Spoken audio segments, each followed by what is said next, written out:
ഈ കാണുന്ന crystal buttons ഫോട്ടോഷോപ്പിൽ create ചെയ്യുന്നത് എങ്ങനെയെന്ന് നമുക്ക് പഠിക്കാം. നമുക്ക് ആദ്യമായി ഈ ഡോക്യുമെന്റ് ക്ലോസ് ചെയ്ത ശേഷം നമുക്ക് ബട്ടൺസ് ക്രിയേറ്റ് ചെയ്യാൻ ആവശ്യമായ ഒരു ന്യൂ ഡോക്യുമെന്റ് ക്രിയേറ്റ് ചെയ്യാം. നമുക്കിവിടെ ഒരു 800x600 സൈസിൽ 72 റെസൊല്യൂഷനിൽ തന്നെ നമുക്കൊരു ഡോക്യുമെന്റ് സെലക്ട് ചെയ്യാം. നമുക്കിതിന് ബട്ടൺസ് എന്ന് തന്നെ പേര് കൊടുക്കാം. ഇപ്പോൾ നാം ക്രിയേറ്റ് ചെയ്ത ഈ ഡോക്യുമെന്റിൽ ബാക്ക്ഗ്രൗണ്ട് കളറായിട്ട് നമുക്ക് ഇഷ്ടമുള്ള കളർ അപ്ലൈ ചെയ്യാവുന്നതാണ്. നമുക്കിവിടെ ഒരു ആഷ് കളർ അപ്ലൈ ചെയ്യാം. അതിനുശേഷം നമുക്ക് ബട്ടൺസ് ഏത് ഷേപ്പിൽ ക്രിയേറ്റ് ചെയ്യണോ ആ ഷേപ്പ് ഇവിടെ നമുക്ക് ഈ ഡോക്യുമെന്റിൽ ക്രിയേറ്റ് ചെയ്യാം. നമുക്കിപ്പോൾ ഒരു എലിപ്സ് ഷേപ്പിൽ ഈ ബട്ടൺ ക്രിയേറ്റ് ചെയ്യാം. കറക്റ്റ് റൗണ്ട് ഷേപ്പ് കിട്ടുന്നതിനായി ഇവിടെ കീബോർഡിൽ ഷിഫ്റ്റ് ഓൾട്ട് എന്നീ ബട്ടണുകൾ പ്രസ് ചെയ്ത് പിടിച്ചുകൊണ്ട് മൗസിന്റെ ലെഫ്റ്റ് ബട്ടൺ ക്ലിക്ക് ചെയ്ത് ഡ്രാഗ് ചെയ്യുക. അതിനുശേഷം നമുക്ക് ഈ എലിപ്സിനെ കീബോർഡിൽ കൺട്രോൾ എന്റർ എന്നീ ബട്ടണുകൾ പ്രസ് ചെയ്ത് സെലക്ഷൻ ആക്കാം. ഇനി നമുക്ക് ബട്ടന് വേണ്ട ആദ്യ സ്റ്റെപ്പ് ചെയ്യുന്നതിനായി ഒരു ന്യൂ ലെയർ ക്രിയേറ്റ് ചെയ്ത ശേഷം നമുക്ക് ഇതിൽ ഒരു ഗ്രേഡിയന്റ് അപ്ലൈ ചെയ്യാം. ഗ്രേഡിയന്റ് ടൂൾ സെലക്ട് ചെയ്ത് നമുക്കൊരു പ്രത്യേക ഗ്രേഡിയന്റ് ക്രിയേറ്റ് ചെയ്യാം. നമുക്കിവിടെ ഒരു റെഡ് കളറും ഇവിടെ ഒരു യെല്ലോ കളറും അപ്ലൈ ചെയ്യാം. അതിനുശേഷം നമുക്ക് ലീനിയർ ഗ്രേഡിയന്റ് ടൂൾ സെലക്ട് ചെയ്ത ശേഷം നമുക്ക് ഈ ഗ്രേഡിയന്റിനെ പുതിയ ലെയറിൽ ലീനിയർ ആയി ഇതുപോലെ ഡ്രാഗ് ചെയ്ത് ക്രിയേറ്റ് ചെയ്യുക. നമുക്ക് ഇതിന്റെ റിവേഴ്സ് ആയിട്ട് ചെയ്യാം. അതിനുശേഷം നമുക്ക് ഇതിനെ ഈ സെലക്ഷൻ ഡീസെലക്ട് ചെയ്ത ശേഷം നമുക്ക് ഈ ബട്ടന് ഒരു ക്രിസ്റ്റൽ ഗ്ലോ എഫക്റ്റ് ക്രിയേറ്റ് ചെയ്യുന്നതിനായി നമുക്ക് ഒരു എലിപ്സ് ഷേപ്പ് കൂടി ഇവിടെ ക്രിയേറ്റ് ചെയ്യാം. ആ എലിപ്സ് ഷേപ്പ് നമുക്ക് പാത്ത് സെലക്ഷൻ ടൂൾ ഉപയോഗിച്ച് ഇഷ്ടമുള്ള പൊസിഷനിൽ പ്ലേസ് ചെയ്ത ശേഷം കീബോർഡിൽ കൺട്രോൾ എന്റർ ബട്ടൺ പ്രസ് ചെയ്ത് ആ ഷേപ്പിനെ ഒരു സെലക്ഷൻ ആക്കാം. അതിനുശേഷം നമുക്ക് ഗ്ലോ എഫക്റ്റ് ഒരു ന്യൂ ലെയറിൽ ക്രിയേറ്റ് ചെയ്യുന്നതിനായി ഇവിടെ ഒരു ന്യൂ ലെയർ ക്രിയേറ്റ് ചെയ്യാം.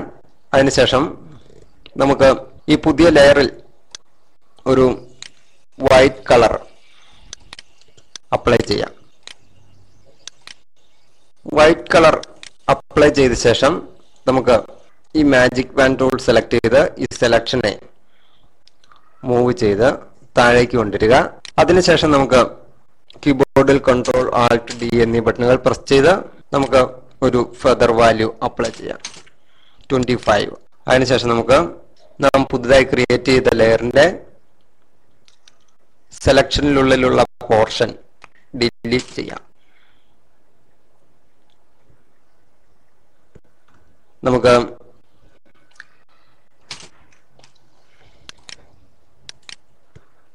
ഈ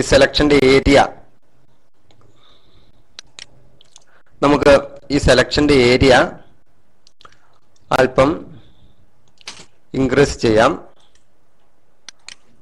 അതായത് ആ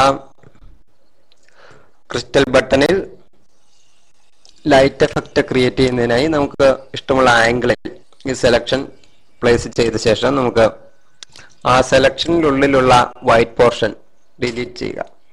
അതിനുശേഷം നമുക്ക് ഈ സെലക്ഷൻ ഡീസെലക്ട് ചെയ്യാം. ഇനി നമുക്ക് ഇപ്പോൾ സെലക്ട് ചെയ്തിരിക്കുന്ന ഈ വൈറ്റ് ലെയറിനെ നമുക്ക് അല്പം ഒപ്പാസിറ്റി കുറയ്ക്കാം.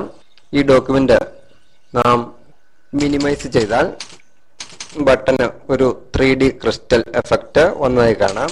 നമുക്ക് ഈ ഗ്ലോ എഫക്റ്റ് ഇതുപോലെ ട്രാൻസ്ഫോം ചെയ്ത് നമുക്ക് ഇഷ്ടമുള്ള ആംഗിളിൽ പൊസിഷനിൽ പ്ലേസ് ചെയ്യാവുന്നതാണ്. ശ്രദ്ധിക്കുക, ഗ്ലോ എഫക്റ്റിനെ നമുക്ക് ഇഷ്ടമുള്ള ആംഗിളിൽ വലുപ്പത്തിൽ ഒക്കെ നമ്മുടെ ഭാവനയ്ക്കനുസൃതമായ രീതിയിൽ പ്ലേസ് ചെയ്യാവുന്നതാണ്. നമുക്ക് കറക്റ്റായി പ്ലേസ് ചെയ്യുന്നതിനായി കീബോർഡിൽ ആരോ കീ യൂസ് ചെയ്യാവുന്നതാണ്. അതിനുശേഷം എന്റർ ബട്ടൺ പ്രസ് ചെയ്ത് ട്രാൻസ്ഫോം ബോക്സിൽ നിന്നും റിലീസ് ചെയ്യുക. ഇപ്പോൾ ഒരു ഗ്ലോയിങ് ക്രിസ്റ്റൽ ബട്ടൺ ഇവിടെ വന്നിട്ടുണ്ട്. നമുക്ക് ആ ബട്ടന് ഒരു മനോഹരമായ ഔട്ട്ലൈൻ അപ്ലൈ ചെയ്യുന്നതിനായി ഇവിടെ നാം ബാക്ക്ഗ്രൗണ്ട് ആയിട്ട് ഗ്രേഡിയന്റ് ഫില്ല് ചെയ്ത ലെയർ സെലക്ട് ചെയ്ത ശേഷം ആ ലെയറിൽ കീബോർഡിൽ കൺട്രോൾ ബട്ടൺ പ്രസ് ചെയ്ത് പിടിച്ചുകൊണ്ട് ആ ലെയറിനെ സെലക്ട് ചെയ്യാം. അതിനുശേഷം നമുക്ക് ഒരു ന്യൂ ലെയർ ക്രിയേറ്റ് ചെയ്ത ശേഷം നമുക്ക് ഒരു സ്ട്രോക്ക് ക്രിയേറ്റ് ചെയ്യാം. നമുക്കിപ്പോൾ ഇവിടെ ഒരു 10 പിക്സൽ വിഡ്ത്തിൽ ഒരു സ്ട്രോക്ക് ക്രിയേറ്റ് ചെയ്യാം. അതിനുശേഷം നമുക്ക് ഈ സെലക്ഷൻ ഡീസെലക്ട് ചെയ്ത ശേഷം ഈ സ്ട്രോക്ക് അപ്ലൈ ചെയ്തിരിക്കുന്ന ലെയർ സെലക്ട് ചെയ്ത ശേഷം നമുക്ക് ആ സ്ട്രോക്കിന് ഒരു 3D ബവൽഡ് എഫക്റ്റ് അപ്ലൈ ചെയ്യുന്നതിനായി ഇവിടെ ലെയർ മെനുവിൽ നിന്നും ലെയർ സ്റ്റൈൽസ് എന്ന ഓപ്ഷനിലുള്ള ബവൽ ആൻഡ് എംബോസ് എന്ന ഓപ്ഷൻ സെലക്ട് ചെയ്യുക. ശ്രദ്ധിക്കുക, ഇപ്പോൾ ആ സ്ട്രോക്കിന് ഒരു 3D ബവൽഡ് എഫക്റ്റ് വന്നിട്ടുണ്ട്. നമുക്കിതിന്റെ ഡെപ്ത് ഒരു 130 എന്ന് എൻ്റർ ചെയ്ത ശേഷം നമുക്കതിന്റെ സൈസ് 4 എന്ന് എൻ്റർ ചെയ്യുക. നമുക്ക് ഈ സ്ട്രോക്കിന്റെ സോഫൺ എമൗണ്ട് 0 എന്ന് എൻ്റർ ചെയ്യാം. അതിനുശേഷം ഈ സ്ട്രോക്ക് നമുക്ക് അപ്ലൈ ചെയ്യാം. ഇപ്പോൾ ഒരു ഗ്ലോയിങ് 3D ഗ്ലാസ് ബട്ടൺ ഇവിടെ ക്രിയേറ്റ് ചെയ്തിട്ടുണ്ട്. ഇതുപോലെ നമുക്ക് ആകർഷകങ്ങളായ ബട്ടണുകൾ നമുക്ക് ഈ അപ്ലൈ ചെയ്തിരിക്കുന്ന ഗ്രേഡിയന്റിന്റെ കളറിനനുസരിച്ച് വിവിധ നിറങ്ങളിലുള്ള ക്രിസ്റ്റൽ ബട്ടണുകൾ നമുക്ക് ക്രിയേറ്റ് ചെയ്യാവുന്നതാണ്.